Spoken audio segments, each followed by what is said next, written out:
Nous voici en Kamba, le 12 octobre 1982. Ce mardi-là, le grand marabout El Hadji Mansour Gaye, chef religieux, président de la société d'Amiratul Lansar à Rambol, tout près de Dakar, défenseur de la paix, va tout à l'heure décorer son éminence Diangenda Kountima de la médaille de champion de la paix. Ceci s'est déroulé en présence de sa grandeur Dialungana Kiangani, deuxième fils du prophète Simon Kimbangu, et de Monseigneur de l'église orthodoxe ici à Kinshasa.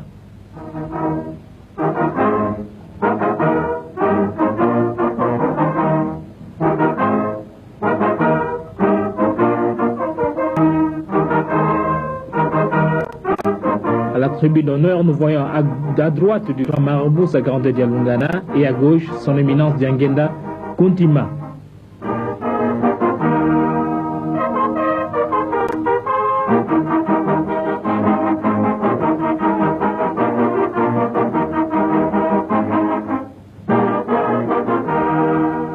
On a vu au passage des images l'épouse du grand marabout et tout à l'heure les enfants des chefs spirituels, tous les représentants régionaux étaient en Kamba.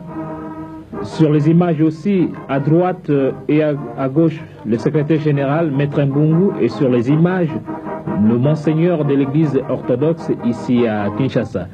Maintenant, nous allons suivre la prière de Maman Mandombe Mikala, sacrificatrice, qui a fait 40 années de persécution et qui sera suivie par le discours du grand marabout et la décoration de son éminence Diangenda.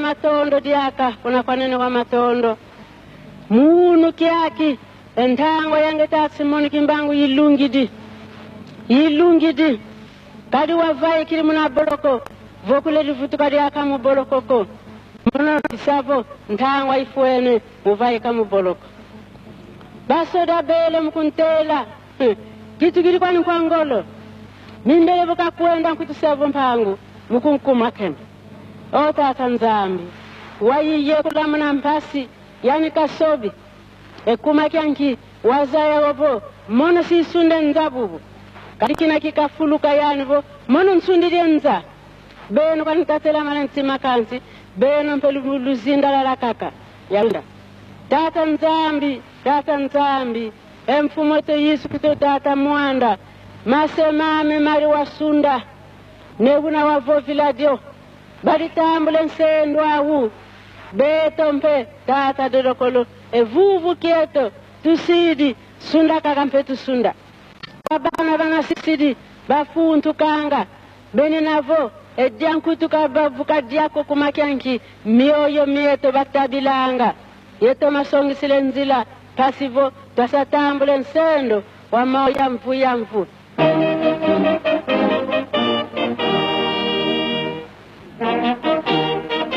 Suivons maintenant le discours d'El Hadji Mansour Gaye, grand marabout, et la décoration de son éminence Diangenda de la médaille de champion de la paix.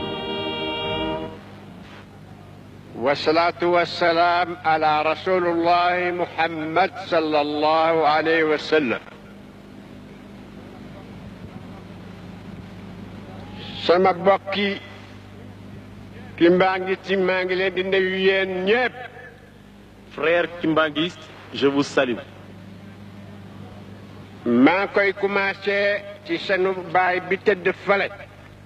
Je commence par notre père couché à côté. di ki tafal doomam ji nga xam ni moo fi nekk ak i magam.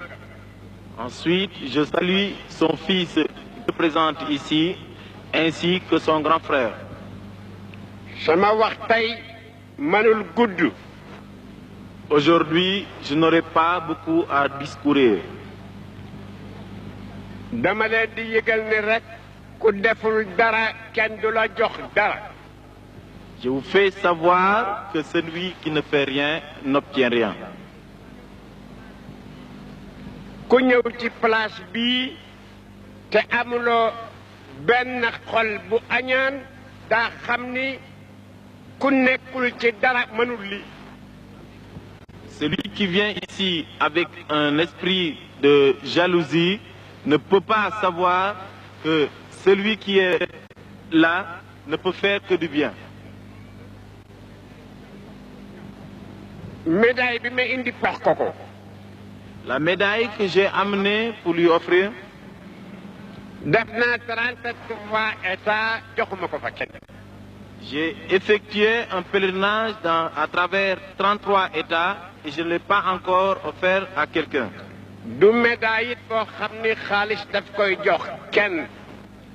Ce n'est pas une médaille que l'on obtient avec de l'argent. man mi ko koy jox yàlla dimbalil na ma boppam damay seet ku ko mérité ma jox ko. C'est moi qui la lui donne et je la donne aux personnes qui la méritent. kon nag dama bëgg ñépp xam ni yàlla képp koo xam ni daf la jiital képp kuy baax da ngay xam ni kii ku yàlla may la. J'aimerais que tout le monde sache que ceux qui sont bien doivent accepter que Dieu met à la tête des gens que les gens qui sont bien. xam naa premièrement ni li ko yàlla jox mérité na ko maa ngi ko xam ci digganteem ak magam yi mu nekkal yar bi mu leen jox ak teggin yi.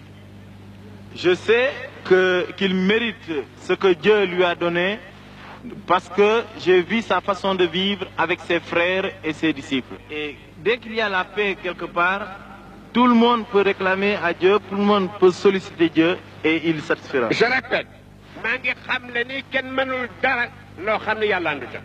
Il se répète, il dit que personne ne peut rien faire sans l'accord de Dieu. man maa ngi ci diine l'islam. Je suis dans la religion islamique. mais su neexoon yàlla tey man ak kuy julli kenn dootu ci nekk ci l'islam. Si Dieu le voulait aujourd'hui, moi ainsi que tous ceux qui prient, nous ne prierons pas aujourd'hui. yàlla su ko neexoon itam mboolem koo xam ni kii doo julli dafa lay sant nga julli. Et s'il le voulait également, tous ceux qui ne prient pas prieraient aujourd'hui. donc nan dogu ni lu am yàlla moo ko dogal. Donc que l'on soit d'accord, que l'on sache que c'est Dieu qui décide de ce qu'il veut. kon nag maa ngi ñaar mu ñëw taxaw fii ci sama wet. Je le prie donc de venir ici en ma présence. man reconnaître naa ni ci nit yàlla yi la bokk. Je reconnais que lui, son éminence, est parmi les gens de Dieu.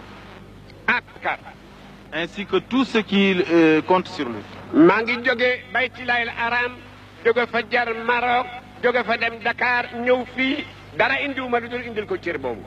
Je viens de la Mecque via le Maroc, puis Dakar, uniquement pour venir ici à Kinshasa pour le décorer. li ko waral moom moo ko mérité ci ñi ma fi ma dem yépp daal li ma joxe moo ko mérité. La raison est très simple, c'est parce qu'il mérite. Partout où j'ai passé, j'ai fait ce que les gens ont mérité. te maa ngi déclare solennellement ni def naa ko mu nekk champion de la paix dans le monde entier. Je déclare donc solennellement que je le décore champion de la paix pour le monde entier.